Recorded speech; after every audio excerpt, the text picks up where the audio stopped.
Apakah karyawan yang masuk kerja pada hari cuti bersama Lebaran itu berhak untuk mendapatkan upah kerja lembur? Jawabannya tidak. Kenapa tidak? Pertama kita turunin dulu ya aturannya. Aturannya itu aturan dasarnya ada di surat keputusan bersama SKB 3 menteri, Menteri Agama, Menteri Ketenagakerjaan, dan Menteri Pendayagunaan Aparatur Negara. Jadi berdasarkan SKB 3 menteri ini ada 2 jenis hari yang diatur menjelang hari raya Lebaran ini. Ada hari libur nasional dan ada cuti bersama. Hari libur nasional ini berlaku pada tanggal 2 dan 3 Mei 2022. Ini bertepatan dengan hari raya Idul Fitrinya sendiri. Lalu yang kedua cuti bersama. Cuti bersama ini sebelum dan setelah hari raya Idul Fitri tanggal 29 April 2022 dan tanggal 4 sampai tanggal 6 Mei 2022. Jadi ada hari libur nasional dan ada cuti bersama. Jadi pada tanggal 2 dan 3 Mei ini adalah hari libur nasional. Karyawan berhak untuk mendapatkan hari libur, tidak bekerja. Tetapi untuk pekerjaan-pekerjaan tertentu, misalnya security yang memang menuntut kehadiran karyawan untuk masuk bekerja, ini bisa dikecualikan ya. Artinya pada tanggal 2 dan 3 Mei ini meskipun hari libur nasional, tapi untuk pekerjaan-pekerjaan tertentu yang memang menuntut kehadiran karyawan ini bisa dikecualikan. Nah, kalau ada karyawan yang memang masuk kerja pada hari libur nasional pada tanggal 2 dan 3 Mei, maka karyawan yang bersangkutan berhak untuk mendapatkan upah kerja lembur.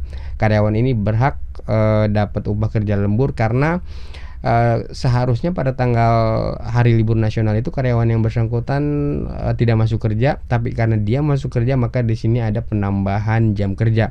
Nah, karena ada penambahan jam kerja maka karyawan yang bersangkutan berhak untuk mendapatkan upah kerja lembur. Dan lagi sesuai peraturan perundang-undangan, karyawan yang masuk kerja pada hari libur nasional ya berhak untuk mendapatkan upah kerja lemburnya. Ini yang pertama untuk karyawan yang masuk pada hari libur nasional. Lalu sekarang yang kedua, aturan mengenai cuti bersama. Aturan mengenai cuti bersama tanggal 29 April dan tanggal 4 sampai tanggal 6 Mei 2022 tahun 2018 ini ada surat edarannya mengenai cuti bersama, surat edaran Menteri Ketenagakerjaan. Jadi berdasarkan surat edaran itu, maka yang namanya cuti bersama itu sifatnya fakultatif. Fakultatif artinya opsional, pilihan. Perusahaan boleh melaksanakan cuti bersama, tapi boleh juga tidak melaksanakan cuti bersama.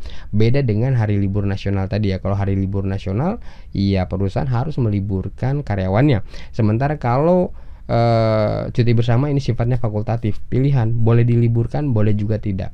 Nah, aturannya karyawan yang mengambil cuti bersama pada tanggal 29 April dan 4 sampai 6 Mei 2022, maka cuti bersama yang diambil oleh perusahaan itu akan memotong hak cuti tahunannya. Jadi setiap karyawan itu kan berhak ya untuk mendapatkan cuti tahunan. Cuti tahunan ini diperoleh karyawan ketika masa kerja karyawan ini 12 bulan secara terus-menerus bekerja di perusahaan, maka karyawan berhak untuk mendapatkan hak cuti tahunannya selama 12 hari dalam setahun. Nah, pengambilan cuti bersama ini akan memotong cuti tahunan. Jadi cuti bersama memotong cuti tahunan. Misalnya karyawan punya hak cuti bersama masih full 12 hari dalam setahun, kemudian di lebaran ini karyawan yang bersangkutan mengambil hak cuti bersamanya, maka cuti bersama yang diambil oleh karyawan ini akan memotong hak cuti tahunannya. Yang tadinya 12 hari dipotong 4 hari menjadi tinggal cuti tahunnya tinggal 8 hari gitu. Jadi cuti bersama akan memotong cuti tahunan kalau cuti bersamanya diambil oleh karyawan. Nah, bagaimana kalau misalnya karyawan tidak mengambil cuti bersamanya? Karyawan tetap masuk pada hari cuti bersama tersebut. Kalau karyawan masuk pada hari cuti bersama tersebut, maka di sini karyawan tidak berhak untuk mendapatkan upah kerja lembur.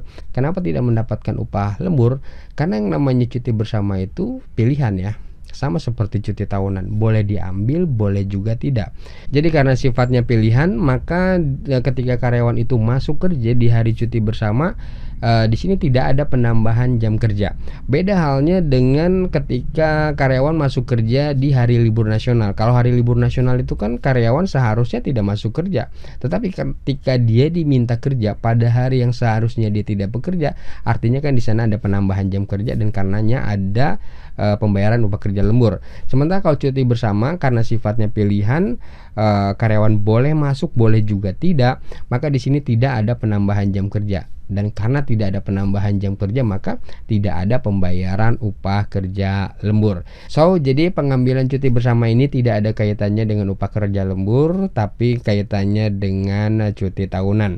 Ketika seorang karyawan mengambil cuti bersama, maka cuti bersama yang diambilnya itu akan memotong hak cuti tahunannya. Dan ketika karyawan yang bersangkutan tidak mengambil hak cuti bersamanya, artinya pada hari cuti bersama itu karyawan yang bersangkutan tetap masuk kerja, maka tidak ada penambahan jam kerja dan karenanya karyawan yang bersangkutan tidak mendapatkan upah kerja lembur. So, demikian informasi ini kami sampaikan. Semoga cukup bisa menjawab pertanyaan di awal tadi ya. Salam.